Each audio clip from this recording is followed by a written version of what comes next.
a very, very good morning to you. Under sunny skies, I'm George Grant, saying howdy, pilgrims, and welcome to today's edition of Gudday Grenada. We're wrapping up the final week of the year, eh? Friday morning. Beautiful sight out here this morning. Just a few minutes ago, I was standing out there on the balcony. Two beautiful cruise ships, nice big cruise ships. Should have a little over 5,000 visitors to the island today. And forget about the visitors for just a minute. We're just happy that you folks are here to be with us. Don't expect to see a lot of numbers today. You know, it's last lap, and a lot of people are doing their last minute catching up. But still, we do have a very, very interesting program for you. So let's get right down to brass tacks this morning. Everything seems to be fine there and fine here. Hello, Margaret. Girl, you're early this morning. You were waiting for us? Nice to see you. And by the way, my Outlook on my computer said to me that today is Maggie's mom's birthday. Happy birthday to your mom. Hope she has a wonderful day. And I hope that my Outlook is not lying to me. Okay? Folks, this morning we're going to start with a piece. It's about 25 minutes long, and you'll find out why. Hang on. It is captioned, Commonalities in Politics. Commonalities in politics. I'm going to keep you in suspense. I'm not going to tell you right off the bat what that's about, but you won't have to wait too long to find out. Now, I said 25 minutes, so you're probably wondering, hey, what about the National Report? Good question. What about the National Report? Well, I guess the GIS took the day off yesterday. So there's not going to be a National Report this morning. Okay? That's fine with me, because what it actually did, it opened up an opportunity for me to get something in which I think you guys are going to be very interested in. You'll find out about that in just a wee bit. And then, this morning, you probably noticed on the website, on Facebook, that it says, Welcome to Petite, Martinique. I've been trying for some time now to get somebody to represent Petite, Martinique on this program. You know, we had somebody from Carriacou some time ago, a young man by the name of Tevin Andrews.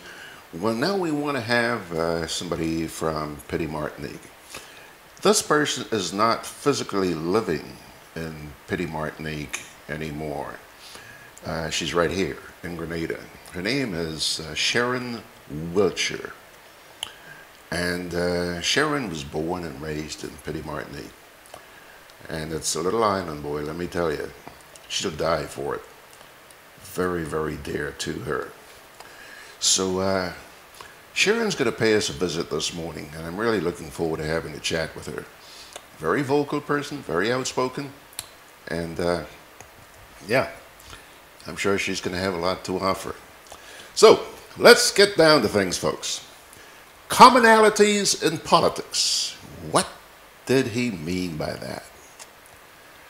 Well, it seems like the shenanigans which have been involved with the partisan politics, it seems like that can be found just about everywhere. Not just here in Grenada. I guess because we're such a small community, you know, we think it's the only place in the world where, you know, this type of stuff goes on. Happens everywhere.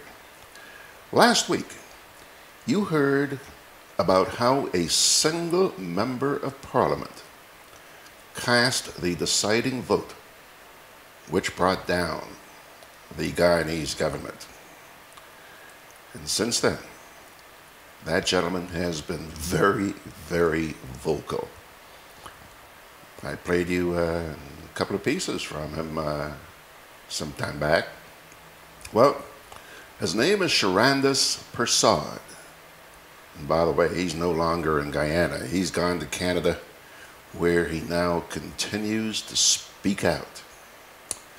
Over the holidays, I came across another piece in which the gentleman decided to spill the beans without any reservations whatsoever. You wouldn't expect anything less from someone who has now been expelled from his own party. As you listen to this, you'll better understand why I refer to commonalities in politics. Just before I fire that up, T.F. Richards is joining. Margaret's wishing you guys a happy Friday. And T.F. Richards is also saying, good morning, pilgrims. That's copyrighted, T.F. I'm only kidding, sir. I'm honored. And Margaret says, no, your outlook is not wrong. Today is her B-Day. Thanks. Okay, so let's get now to Mr. Persad. Listen carefully. It's kind of long. It's about 25 minutes. But I think you'll understand why I played it, because of the commonalities in Guyanese politics and Grenadian politics. Here goes. Merry Christmas to all my Facebook friends, to all my Guyanese brothers and sisters, to my friends in the Caribbean, particularly Trinidad and Barbados. I wish to offer on this very auspicious day an explanation for what happened in Parliament on Friday, December 23rd, 2018, that eventful day, when the vote of no confidence tabled by the opposition was supported by me, a government member of Parliament, and the bill was, the motion was passed, and the government collapsed. We will deal with the government trying now through lawyers to look to see how that could be an illegality. I don't know how it will be. The Constitution, Article 106(6) speaks to that. So we will leave that for them. My position, as it was then, as a member of Parliament, it wasn't a shaky one. It was one where I was myself very unstable mentally. I took so much from the government that it almost drove me crazy. And when I say took so much from the government, it was because I was a yes man, part of the yes man team, the AFC, the minor party in the coalition that formed the government. I worked very hard to put the government in place by supporting the AFC, campaigning for the AFC, and then the coalition resulted in us having a one-seat majority. We all became members of Parliament, some ministers, and the APNU had the president. My brothers and sisters out there, particularly the young people, what is in this country for you? What is in Guyana for you? What is it that the APNU AFC has given you, the youngsters? I see nothing. And I'm sitting in Parliament. Well, I was. They've already expelled me. I received a letter. Harold Lachman, the Dr. Harold Lachman, who's running that list, he is also one of the yes men. He never called me to question me about my behavior or my particular act in Parliament. He simply sent me a letter removing me from Parliament. You know what? That's a blessing by itself. Because the work that I set out to do, after I realized that I was so helpless and couldn't do anything for the people in Regions 5 and 6, and Guyana generally, I realized that I had to do something to take this government out. I need to do something for the government or with the government. That's what I did. I all the time had no say, because you voted according to Jessica Levy, a parliamentarian in the House of Commons in England, or Great Britain as we know it. In her writings, one of them said, when you're in Parliament and a bill is tabled, do you vote according to your conscience or do you vote along party lines? Well, in Guyana, and I'm sure like most other countries, if you vote along your party lines, you're good. You're the guy they want. Because you're just a yes man. But if you vote according to your conscience, you're only allowed one vote. And it is so obvious that Lachman and Amna Ali and the rest of that team simply wanted to get rid of me. Well, I didn't want to be there either after Friday night. I have a law practice to look after, and I make more money than they can give me in Parliament for being the yes man or being part of the yes man team. Moses Nagamutu enjoyed driving around with his outriders, going to his brother's place in Wim, having drinks, visiting friends and relatives, his nieces and in-laws and all of them, relatives of the Prime Minister. That was good for them. What has Moses Nagamutu given to us? What has he given to the people in Berbice? When they closed the whale sugar estate, so I will deal with them one at a time. The whale sugar estate was closed. There was no consultation. And you would expect that before they closed the Rosal and Scaldon estate in Region 6, they might have talked to people. Some of us have an input. How does it impact the people in your area? See how it will impact them. What these people did not see is if you're putting in $6 billion into sugar, not all that money goes to waste. Some of the sugar is still sold. There's revenue coming from that. When the sugar workers are paid, they pay their taxes. Their children and family go to buy things. They pay VAT on items that they buy. All of that is money coming from the $6 billion that they put into the sugar estate. But they don't tell you anything about that. They simply say, look, we're putting in $6 billion, so we don't have to do that anymore. Let's close the estate and put 6,000 sugar workers on the breadline so their wives and their children can just starve to death. That is what they did. Moses Nagamutu and Cameron Ramsden did nothing. They never opposed it. I mentioned before, there are many square pegs in round holes. Let's deal with a couple. The Vice Chancellor of the University of Guyana, that man appealed to people to make a contribution to a project that he was heading for whatever reason. Where's that project? We're not going to deal with all those details. I want to ask you, my young friends out there in particular, when you come out of university, what will you be doing? This government created no job. The government created no opportunities for you to get into, to have jobs. They did nothing as far as job creation is concerned in 3.5 years. The Vice Chancellor and Miss Nicolette Henry, Minister of Education, did nothing to put a program, 3.5 years, and no program at the university to deal or to educate the youngsters, the youngsters, in oil and gas, so that when you come out, because oil will be kicking in 2020 or late 2019, you can have more than just the clean-up man job, the laborer job. Why? Where's their vision? What are they doing with you, the youngsters? We need to look at that more seriously. And you young people, learn not to be afraid. Tell your parents that they have to stand up to the wrongs that government, whichever government, is handing you. You need to stop it. You need to get them to work towards stopping it. I took it because I couldn't do anything. I couldn't help the people. But once the opportunity presented itself, I decided I'd support the vote of no confidence and have them removed. I want to ask you this. Many of you might have seen the video, and I'd like to thank you, those of you who think I'm a hero. What I did was out of concern for the people of Guyana. I'm a lawyer. I think I'm a successful lawyer. I don't think the government has anything to offer me. The position of an MP takes me away from my job. It's more of a detriment to me than anything else. But they didn't want to give it to anybody else in Region 6. They didn't want to give it to Dr. Ramaya, a man who works so very hard, to put them in office. Michael Hackett, another young lecturer at the University of Guyana with a master's degree, they told me that I'd be taking it or they'll give it to somebody outside of Region 6. So I took it, believing that at that time, in 2015, when we won the election, that I could do something for the people. Not only my hands were tied, my mouth was gagged, I couldn't say anything because they wouldn't let you. They didn't consult you. And so I apologize to all the people who had to put up with me being in Parliament doing nothing for 3.5 years.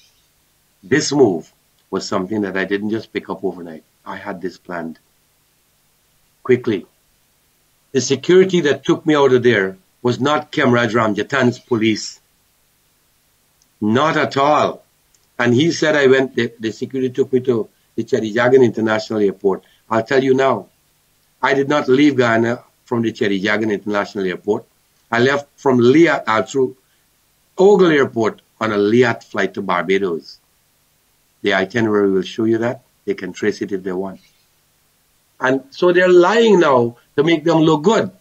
Raphael Trotman, when I spoke to him about the move that Valda Lawrence made, Valda spoke from her heart. A true PNC, a true supporter of PNC people.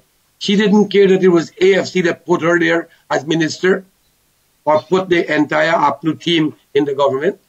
She simply said, I am a PNC. My friends are PNC. I will give work to PNC people. And Trotman, when I wrote him a nice message, I said, we need to speak about this. He said, yes, at the end of the day, we'll make a statement. His statement was that Valda Lawrence was overwhelmed by the hotly contested local government election, defended it, and what happened? Valda Lawrence apologized. She apologized that what she did was wrong, what she said was wrong. That doesn't change it. The woman expressed her desire to support and provide employment for only PNC people, AFC, PPP. We're not people in this country. That woman needed to be removed. And I'm sure you'll agree with me. Kemraj Ramjatan, as head of the security forces in Guyana, Minister of Public Security, what did he do to stop the crime? Crime escalated. And they're coming out to tell you that, oh, the number of serious offenses dropped. No, it didn't drop. People continue to die at the hands of hoodlums. And that is my fear. That is my fear. I was threatened when I said yes. The clerk for the National Assembly, who is definitely on their side, you can't argue with that now. Sherlock Isaac stopped the count. Why? Why did he stop it when I said yes? Created enough room or space for commotion, expecting that it would have ended there with no complete count of the votes. But the speaker took a firm stand and said, when Valda Lawrence stood up to ask for timeout, he said no timeout during a vote. You have to finish counting the vote. It was done. But while that was being stymied, while that was being haggled, the amount of abuse, name them, Valda Lawrence, what they so-and-so, effing so-and-so you're doing, Charon, they say, no, no, no. My good friend to my left, the Rasta boy from Linden, Jermaine Figuera, elbowed me when he denying that he did that. The cameras will not lie. And he was swearing at me. From across to my left, from Region 5, Jennifer Wade, said it in no uncertain terms. Charandas, you can die tonight. I don't want to die. I didn't plan on dying. I simply wanted to remove the government. Was I supposed to die for that? The government, APNU AFC, had a bunch of AFC people. We were all yes men. And anytime we decided to say and no when we're supposed to say yes in favor of the government, we would have been kicked out. My example is no different. But Moses Nagamutu and Kemraj Ramjatan did not oppose anything. Raphael Trotman as leader, they're the leaders.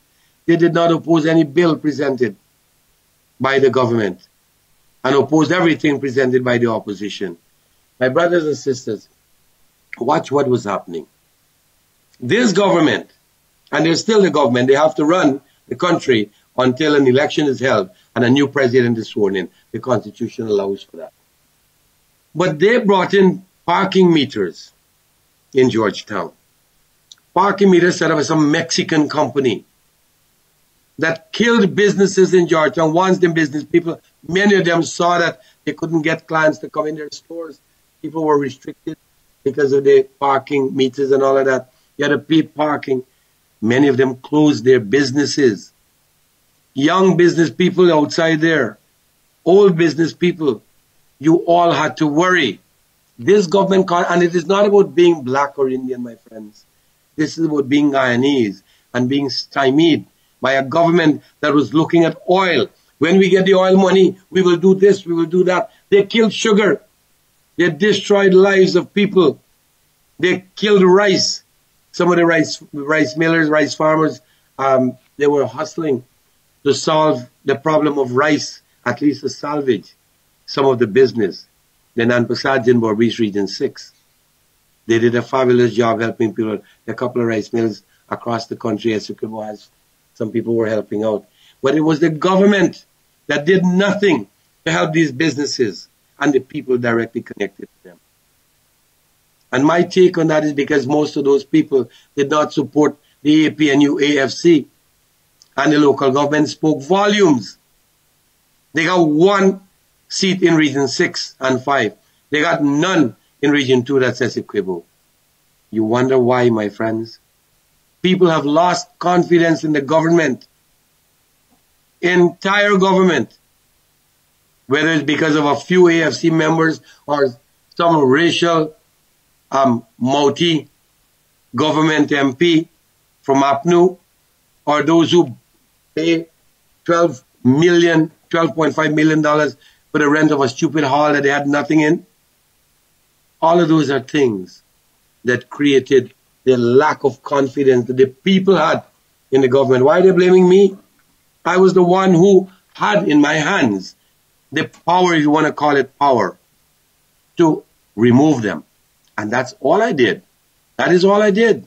1 yes, 1 man, 1 time only, because I won't get another yes or a no in Parliament. The power of 1.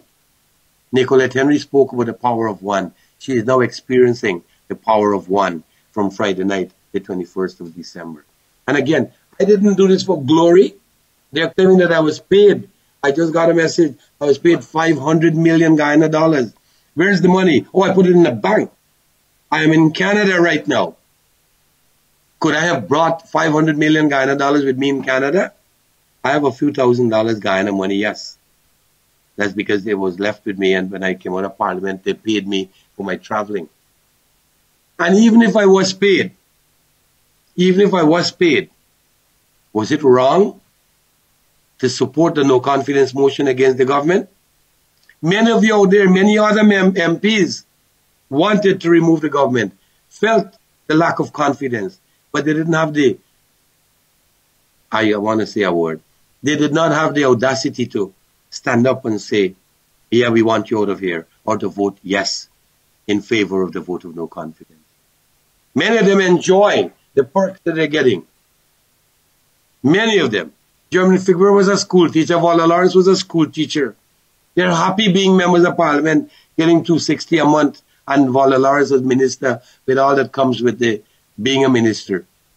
Walla Lawrence never admitted that there's a serious problem in the health business, the health with the hospitals. New Amsterdam Hospital, I was there as a patient myself. So lack all these facilities. Several things were missing. Shortage of drugs. The doctors were literally manhandled by Colin Bino, who was a retired school teacher running a medical institution. You have a colonel, somebody running the Georgetown Public Hospital. That is what you get. Square pegs in round holes. They needed to be removed. And for those of you who think you ought to hate me, I'm asking you to look again. Look now with a clean, clear mind at what went down in Guyana for 3.5 years. Over $3 trillion were spent. And what did they do with the money? Where is the development? Where is the job creation in particular? When you young people come out of high school, you go to college if you do. You go to university if you do. Where are you going to find jobs? Where are you going to find jobs? And within the first 10 days of taking office, I took 2 brilliant rice millers to Noel Holder's office. He did not even pay attention to these people, did not get back to them on anything. He goes to Region 6 and he holds meeting, doesn't call me as a Regional 6 MP. And the man does not know what to do in the Ministry of Agriculture. He doesn't, he really doesn't. These are some of the things that have forced me to take a stand. And all I had to do was decide when I would exercise that particular stand that I took. And it was Friday night, December 21st, when the vote of no confidence was taken. And then you hear them say, Amna Ali, bring it on. They were so confident because these are not people who look to see if anybody is disturbed. I'll tell you what Amna Ali did to me during the budget debate. There's no voting. But I was not, you're sitting there from 10 in the morning to 10, 11 o'clock at night. You have to be tired. For 2 weeks straight, I went into my car, which was parked in the Parliament compound. I took a nap, and it was about an hour or so that I went back. Amna texted me to say I was away from Parliament too long. I need to explain. I told her what I did. I had taken a tablet that I should have taken the night before, and I felt a little drowsy. I decided to relax and slept for a little too long. You know what she said? That's not satisfactory. Well, what else do you want from me? You want to lie like you're lying to the people? That's what I was supposed to do? I told her the truth, and she chastised me for it. I'm not a little child, Amna Ali. Nobody should be treated that way. You all contributed well to the decision and the stand that I took on the night, that eventful night of December 21, 2018. And now my good friend, very prominent lawyer, former AFC chairman, Nigel Hughes, is running around to take this matter to court. What you young people out there, tell me, ask yourself and answer the question. If you have 65 members in Parliament who are entitled to vote, 32 on one side and 33 on the other side, what will it take to have a majority? Nigel said, brilliant lawyer, brilliant lawyer. I have no beef to grind with Nigel. I'm just mentioning what he said. That you have to have 34 to have a majority. Well, if you have 34 and the other side has 32, you have 36 seats. You can't create a seat. Parliament has only 65. Sorry, 32 and 34 will be 66. Parliament only has 65 seats. Why is Nigel trying to create another seat? To do what? To make it look like all of that was wrong? It was not wrong. But the desperation of these people now, all they can see, we are losing power. We can't get oil money. All the perks that we were getting, all these fancy deals that we were getting, we can't get anymore. Charandas is causing us, or is forcing us to lose all of that. We don't want to see Charandas. Charandas must die. Well, as I said in the interview, the press interview, as soon as I walked out of Parliament at night, it is not my ambition. It never has been my ambition to live forever. I was very worried that I didn't get to see my second grandson. I spent a good day with him just the other day. He's only a month old. But I spent last night with my nieces and nephews and all my brothers and sisters. So now they know that if I'm to die, I will die because somebody from the APNU AFC, who is not too comfortable with being out of Parliament now, will set up a killing or a chopping or something to cause me to die. That is so obvious. They will, oh no, we can't do that. We're not killers. Well, you're not killers, yet you swore at me, you elbowed me in Parliament. Imagine the behavior in Parliament. And Walter Lawrence was be a school teacher. Swearing and all the F words and all that came from that woman's mouth. Then she stood up to ask for time out. It's like you're in boxing, you want time out. Well, the speaker did not give her the time out. What they got is kicked out of Parliament. That's the kind of out they needed. And that's all I set myself for that Friday night, to remove them from Parliament. Let us go back to the polls. You, the people, will decide. I can't make any more decisions in that regard. You will decide who you want to vote for. And you don't have to vote for the PPP. You don't have to vote for AFC or APNU. You can stay home and let them decide how they're going to deal with this. But I will suggest to you that you make a choice. And let us not be afraid to support what we stand for. I think I was brave. Maybe I was stupid. Some of you may say that. But what I did was what I had to do. My brothers and sisters out there, again, I'm asking you to sit down and question the government. You don't have to support them again. If you did, Ask them what they were doing for the youths in Guyana. They had no plan at all. They exercised none. They did what they did because they were all getting magnificent benefits. I got paid.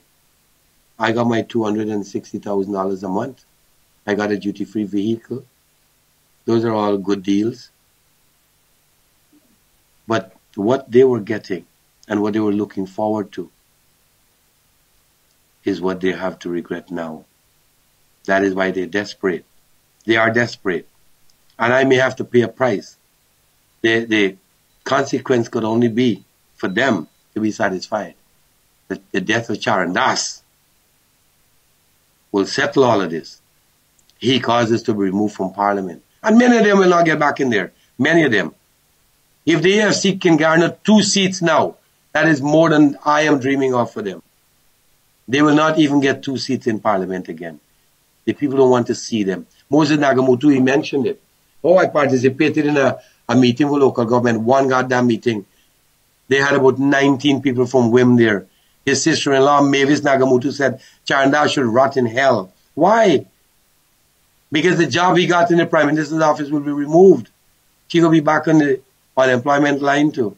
That doesn't make a difference to me, because it didn't make a difference to Moses Nagamutu and Kemrad Ramjatan when they threw over 3,000 sugar workers on the breadline and out of jobs.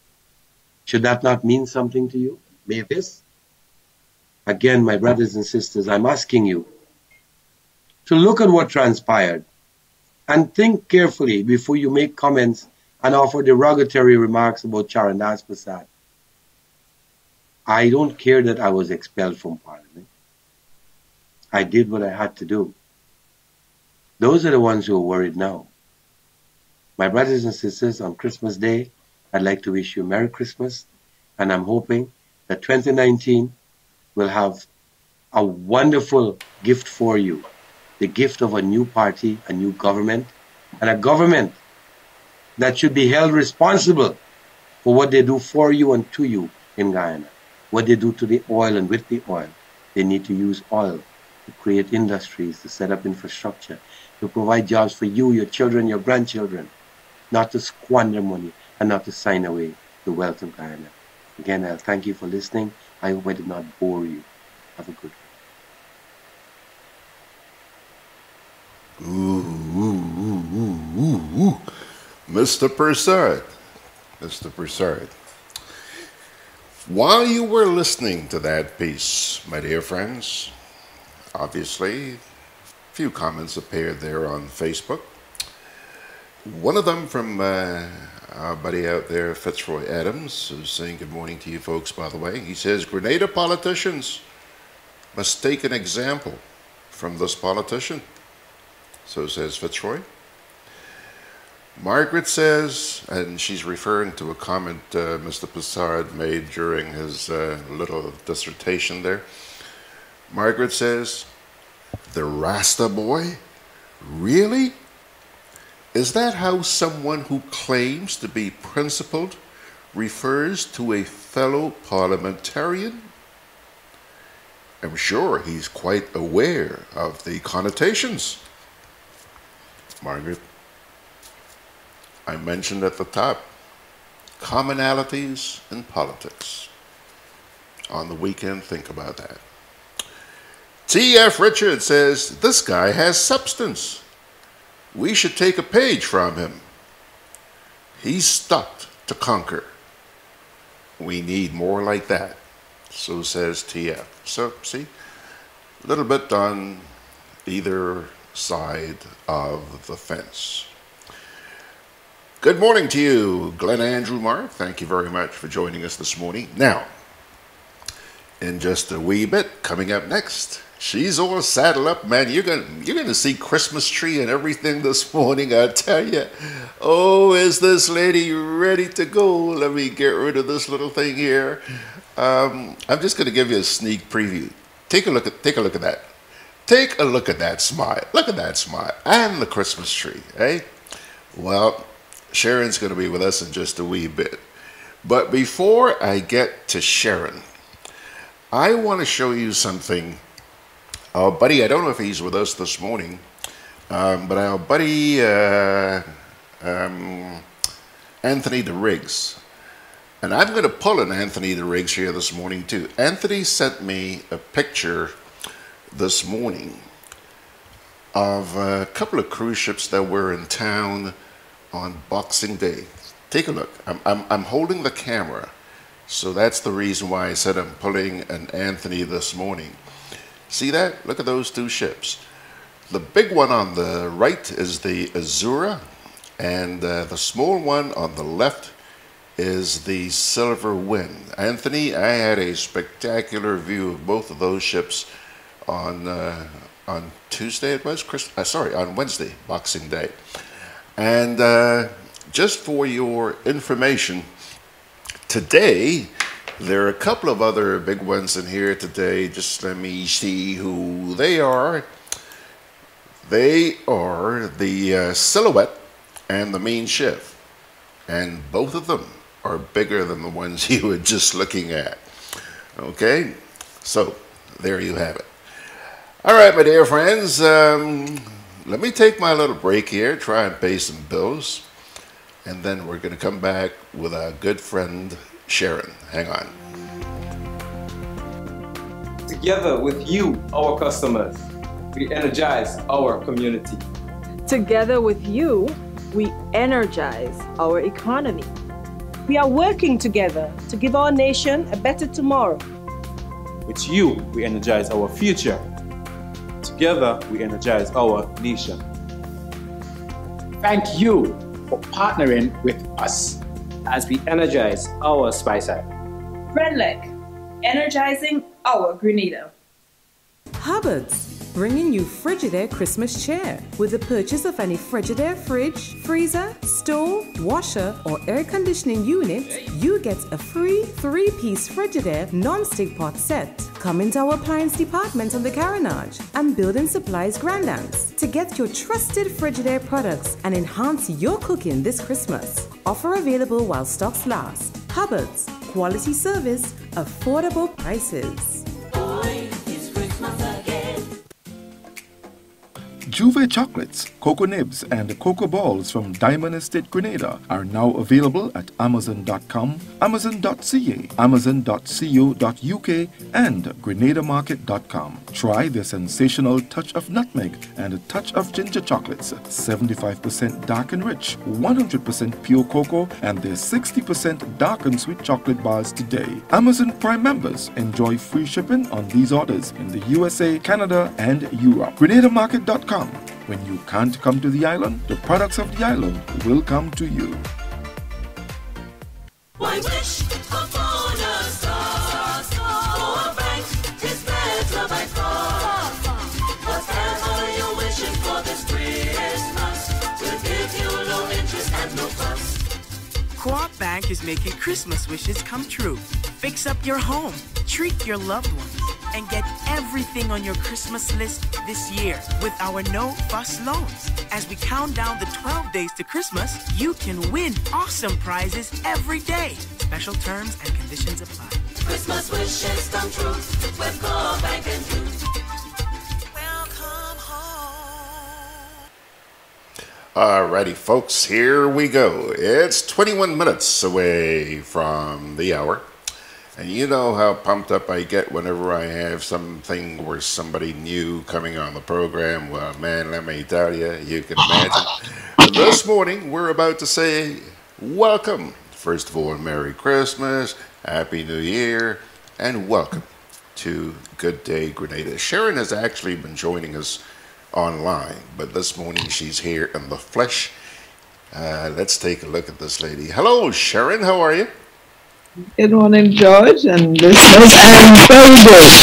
Nice and sunny up here in St. Paul's. Sunny up there in St. Paul's. Well, let me tell you, girl, it is sunny down here as well, and we're happy to see it.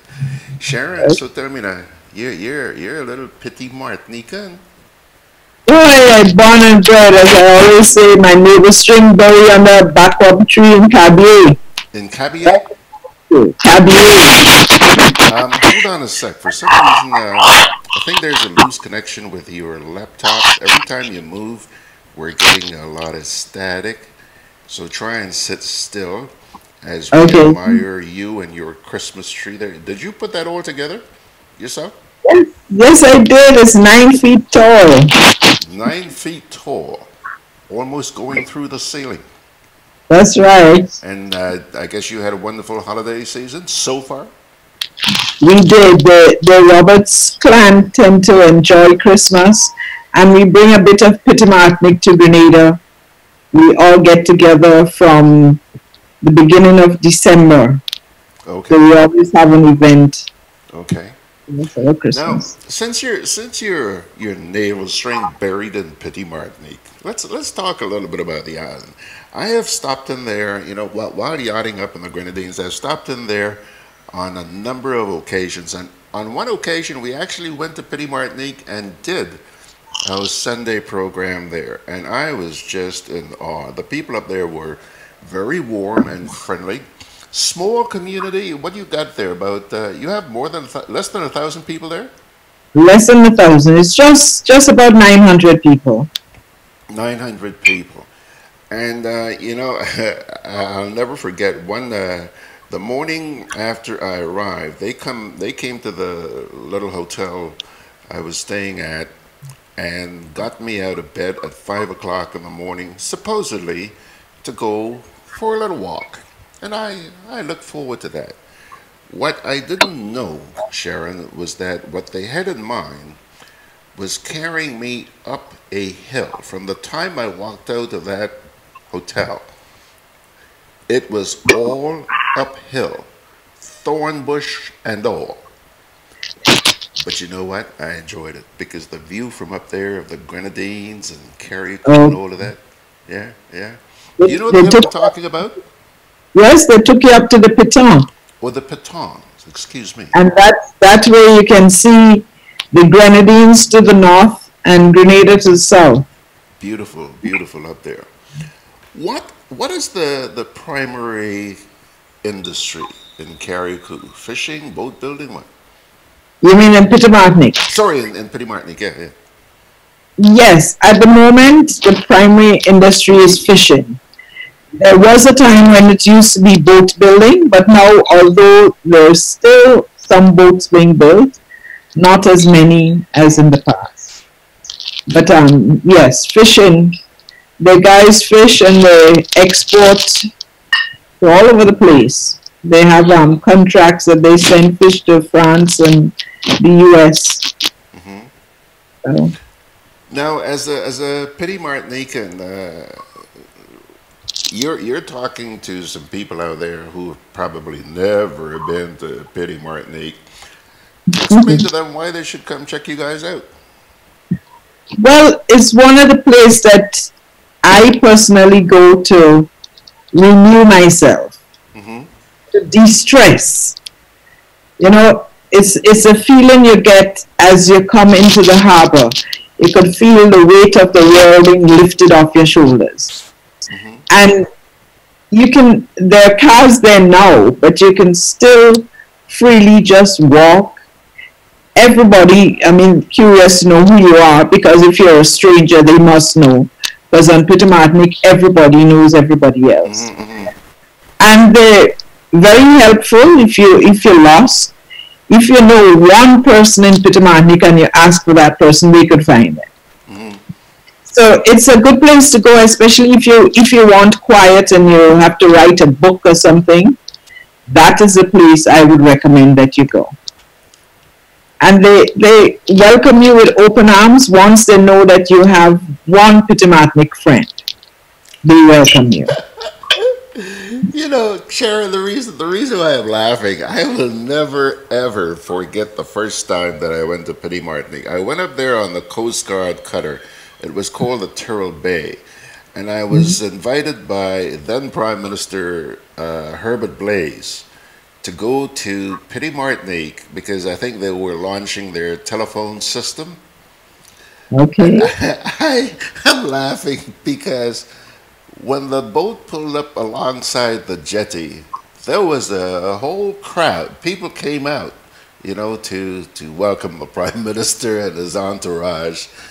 And I will never forget this. I stood on that boat and I looked at the people because they were looking at us so seriously, like, you know, curious about who these people, you know, why are they here? You know, I don't know. They're a little bit reserved, cautious, or whatever. But I'll tell you, man, once we set foot on shore, Sharon, they welcomed us with open arms. And the few hours that we spent there were most enjoyable. So I understand where you're coming from. Now, well, I could understand why, and I'll give you a little story why that happened. That, you know, many years ago, Petite used to be mostly the place for contraband. And each time they have a new government administrator in Carriacou, that person would take a vow to stop the contraband in Petite. So they had this guy named Mr. Knight who sent a message that he was coming to stop contraband and was going to arrest the people with boats who traded up north. Up north meaning St. Bart's and St. Martin, the places where you get alcohol cheap. So the people went out, they saw the boat coming, and by the time the boat got alongside the jetty, the whole of Petite was on the bay side, dressed in black. So the guy asked, he said, did somebody die? They said, not yet. They said, what do you mean? They had dug a grave on the sand. And they said, you come off that boat and try to stop contraband, you will be dead. Everybody was dressed in black. That boat turned back and they left Petite alone for years. Dressed in black, ready for the funeral, right? Ready. So I could see the Coast Guard coming. I understand why they look very serious. Yeah. You know, like I said, it's a wonderful little island, and I think you described it perfectly when sort of referring to it as a place for an escape. I tell you one thing that concerned me about the island. The fact that they seem to have felt left out. Everything goes on in Grenada and Carriacou, and somehow they feel like they're just people on the side. When you have time, you look at them or you pay attention to them. As somebody who actually lived there, what is the genesis of that? Well, many years ago in 95, I was asked by the then Prime Minister to become the first coordinator for Petite affairs, because they thought that they needed somebody in Petite who knows about the people and the island to help the government in, I guess, helping the people. And I said to the Prime Minister then, it was Dr. Mitchell, I said, maybe you choose the wrong person, because I am going to step on every toe until I get things done in Petite. The roads are terrible. They had no time for Petite. It was a talk, but not a walk. It still is to a great extent, because they tend to forget that Petite is part of Grenada. The roads, people going to church used to walk with their shoes in their hand. And when they get to the church, they put your shoes on. Because if you walk on those roads, you're going to spoil your shoe. And then you have to go to Carriacou or Grenada to buy a new shoe. You know? And many things you hear happening in Grenada. And it didn't happen in Petite. I remember when Fidel Castro was coming to Grenada. And they had a big thing that a person from each parish is going to be representing at a dinner they were having in Government House. And I called the Governor General, Mr. Williams, and I said, why is it that nobody from Petite was included? He said, oh, we forgot. as if Petite is a part of Grenada too. So eventually, as the coordinator of Petite, I was invited to come and meet Fidel Castro. But this is something that happens all the time. Scholarships are given, they forget that Petite children should be included. Now we have a few been included. I had to fight tooth and nail to get things done in Petite, to repair the schools. Before I became coordinator for Petite, I don't know if you remember Vega 1. Oh, very well. Vega 1 and right, Dudley Hughes. Yeah. Vega 1 and myself decided to try and uplift Petite. And we got sponsors from Sissons, and they gave us paint. We went up and we got all the fishermen to come out and painted the school and the preschool because the place was terrible. You know, so that's one of my pet peeves, fighting for Petite. Every time something happened, they forget to include Petite. So they feel left out. Right? They feel left out. Of course you feel left out. So whenever I hear somebody say, especially the government people, and they say Grenada, Carriacou, and Petite, I normally say, just shut up, because you don't know anything about Petite. Yeah. Most of them have only been to Petite when they're ready to campaign and get the people on their side. Then they come to Petite. And as soon as that is finished, somebody from Petite come and ask them for advice or help, and they don't want to see you. Yeah. But Petite people are very independent. They fight for their own. Everything they own belong to them. Very few people from Petite go to the bank and get a loan and things. So they save their money, they ask me where, and they buy their stuff cash. They don't. Speaking about money, something I learned while I was there is that, I mean, you will find some of the most magnificent residences on that island. Walking through that island, I got a feeling at times that I was in Westerhall or Fort Judy or someplace down here, you know. That's right. They've done very well.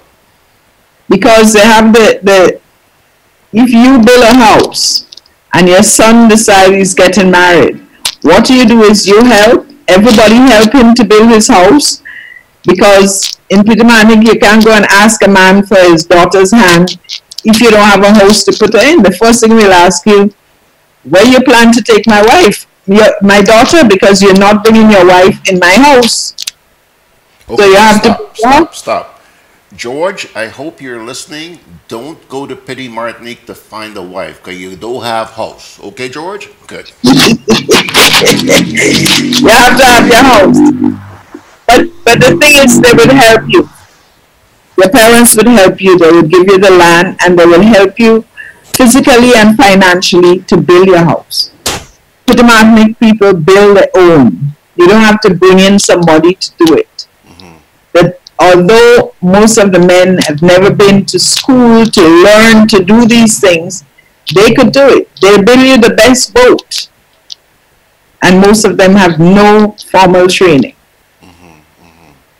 Right now, a boat that was built by, we have a builder in Petite Martinique called Baldwin de Rocher. He has built many boats. And one of the most famous boats that he built belonged to my grandparents. It was called Golden Stream, built in 1969.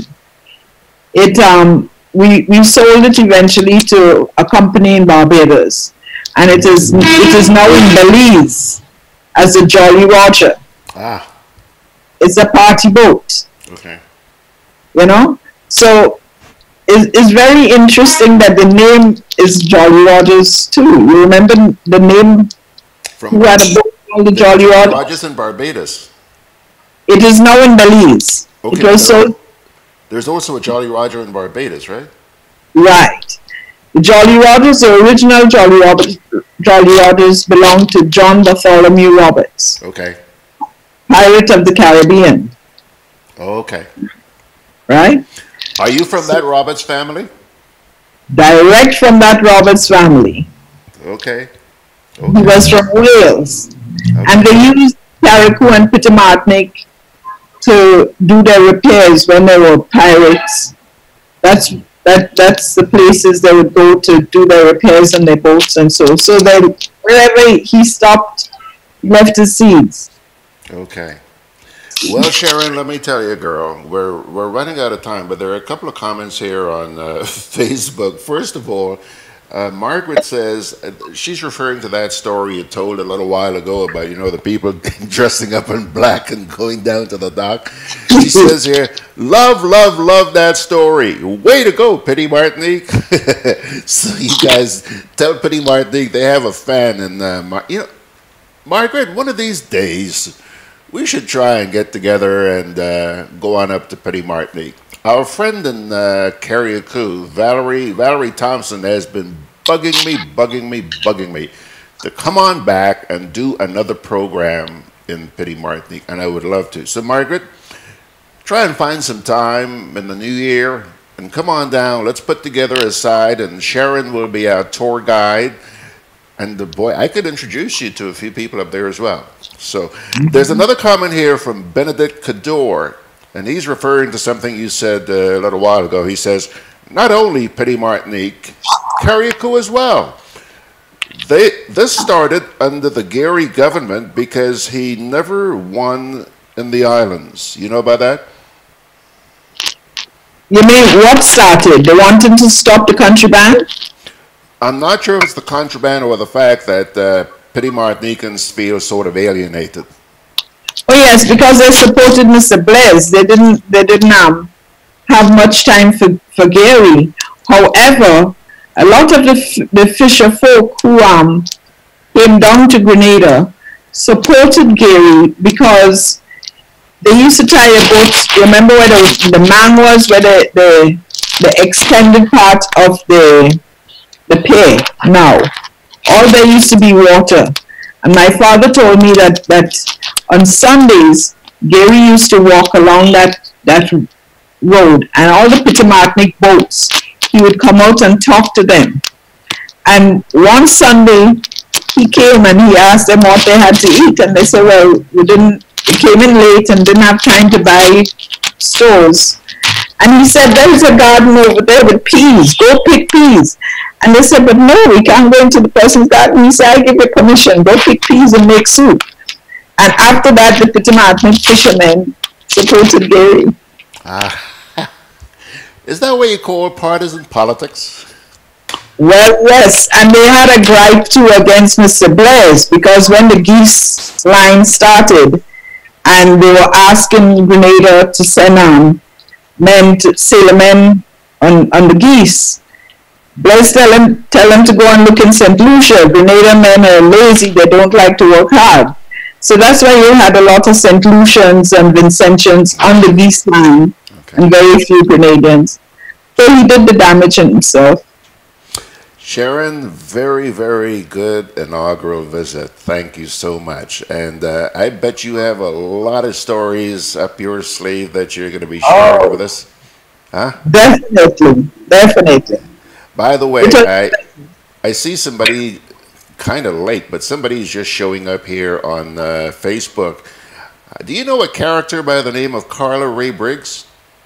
Oh, yes. Huh? That's my partner in crime. That's your partner in crime? Yes. She says here, wonderful. You found the best person to speak on Petite Martinique. Keep it up. Pirate of the Caribbean left his seeds everywhere. I love that. Okay, Carla, it's good to see you, girl. Thank you so much for dropping in. And a parting note here from Margaret. I extended an invitation to Margaret to, let's put a side together and go Petite Martinique. Well, she has responded here on Facebook by saying, for sure, visited briefly in the PRG days. Definitely overdue for a visit. Okay, so a good time to visit is Whitsuntide. Whitsuntide? Yes, we have a big regatta and it's a good time to go. Okay, Margaret, that gives us a few months. Whitsuntide is what? March, April? It's normally April, somewhere around April. Okay. Margaret, we have some time. Let's see if we can open up a piggyback beach and see if we can put together some small change to go to Petite Martinique. That would be so great. Carla, Sharon, Margaret, I'm sure Valerie is going to join us. Oh yeah, we could put together a really nice site. Let's think about that, okay? Now, okay. You're taking off, I understand, you're leaving, what, this week or next week? I'm leaving on Thursday. So you're going to be gone for a little while, okay? However, do you think you might be able to join us? Oh, definitely. I'll have my laptop with me, and that would be easy. That's great, okay? But by the way, Margaret just came back and said, great deal. And Carla says, the best regatta is Whitsuntide on Petite Martinique. I enjoyed every moment, the times that I've been. Ah, yeah. We got a deal. Whitsuntide. Very good. So book from the Thursday to the Monday. From the Thursday to the Monday. Do you think they have enough accommodation for all of us? How many hotels do you have up there? We don't have any hotels. We have a few guest houses. But I think there's one hotel. There's one hotel that holds, what, 10 people? Okay. We could double up 20 people. But once you're serious, that can be arranged. Thank you very much. Thank you very much, Sharon. And thank you for sharing with us this morning. It meant a lot to us. All right. Take care, my dear. Take care. We'll see you again soon. Okay. Don't go, Sharon. You could just hang in there for a minute. But I got to do a little wrap up here. And the first thing where's Sharon? Yeah, where is Sharon? Yeah, there she is. There she is. Give them one last big smile, Sharon. There she goes. Folks, I'm going to take a little break here, and then we'll come on back. Hey, Lynn. Hey, neighbor. Here's the bill I asked you to pay for me. How did you get your electricity bill to be so low? For one, we size our transformers just for what we need. And we unplug transformers, chargers, and other devices when they're not in use. We also replaced our light bulbs with LEDs. They burn less energy, right? Much less. I even replaced the seal on my refrigerator door to keep the cold air in. And Grenlec is always advising us not to open the fridge too often. That's right. And my family washes and irons in bulk. With fuel prices changing all the time, how do you know if it is working? We pay attention to the usage history table. Over time, our average usage has decreased. So while Grenada can't control fuel prices, I can conserve energy and save money. Grenlec, energizing our Grenada. With free island-wide delivery, Hubbard's Building Supplies and Lumber Departments continue to provide the best quality lumber, steel, tiles, plumbing materials, electrical and general hardware supplies at competitive prices. We continually consult with builders, homeowners and contractors to improve product range and services. Enjoy discounts where applicable, including the use of credit and debit cards. At Hubbard's Building Supplies, Grandance and Lumber Department, Caranage, we offer quality service, affordable prices, giving you the convenient, reliable, free island-wide delivery. Call 440-2087 for all your home improvement and building solutions.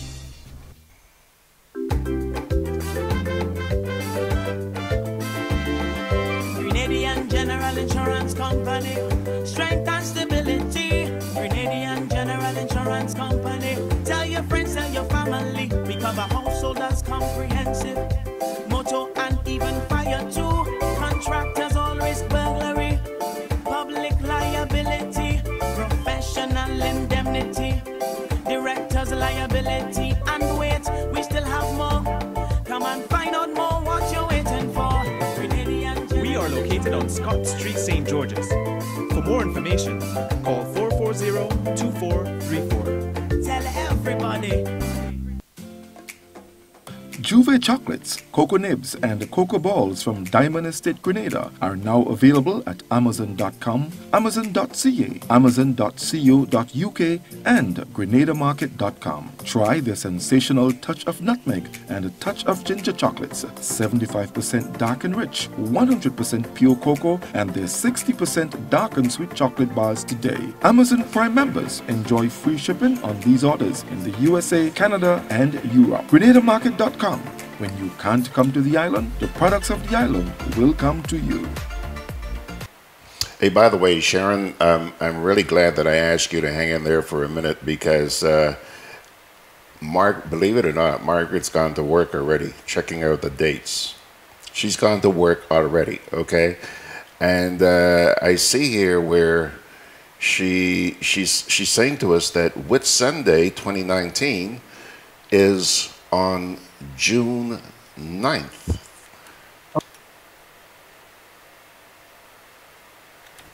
Pardon me? That sounds right. That sounds right. Well, Yeah. June, April, whenever it is, we're planning on being there, okay? And everybody who's listening out there is going to hold us to that. Thanks a lot, Sharon. The bad thing is on June 9th, I'll be out of the country again. June 9th? That's the beauty of being retired. I'll be in England looking at the World Cup cricket. Excuse me. Excuse me. By the way, folks, speaking about cricket, this weekend, we're talking some cricket stuff here. The future of West Indies cricket, so be sure to join us. And Sharon's husband's actually going to be one of the people who will be joining us for that. Ciao, Sharon. Bye, George. Take care. Love everybody. Okay. Bye. Okay, folks, let's wrap it up. Now, listen, I'm not sure. I'm not certain who this is meant for this morning. Okay? But in the event that it might be you, listen carefully and ask yourself, is this your 2019? Here goes. It's a quote from Matthew chapter 10, verses 16 to 22. Behold, I am sending you out like sheep in the midst of wolves. So be shrewd as serpents and simple as doves. But beware of people, for they will hand you over to courts and scourge you in their synagogues. And you will be led before governors and kings for my sake, as a witness before them and the pagans. When they hand you over, do not worry about how you are to speak or what you are to say. You will be given at that moment what you are to say. For it will not be you speaking, but the Spirit of your Father speaking through you. Brother will hand brother over to death, and the father his child. Children will rise up against parents and have them put to death. You will be hated by all because of my name. But whoever endures to the end will be saved. I don't know, but I got this gut feeling that this was meant for somebody in the audience out there this morning. A quotation from Matthew chapter 10, 16 to 22. Well, that's going to do it for this morning. We still have one more program before the end of the year, and by God's grace, I'll be back with you on Monday morning. But I also hope that you folks are going to join us on Sunday, because like I said, we're going to be talking the future of West Indies cricket. And later on this afternoon, my good buddy Ray Roberts and I, we hope to hit the street and talk to a few Grenadians about their recollections of the year just gone by and their aspirations for this very beautiful and blessed little land that God has so graciously given to us. Sunday morning, 9 to 12. On that note, folks, Georgie Porgy is going to hightail it out of here with thanks to Sharon for joining us this morning. And GIS, we weren't left out in the cold without the national report this morning. I'm sure that Sharon gladly appreciated the extra time that you gave to her. God bless you, my friends. See you on Sunday.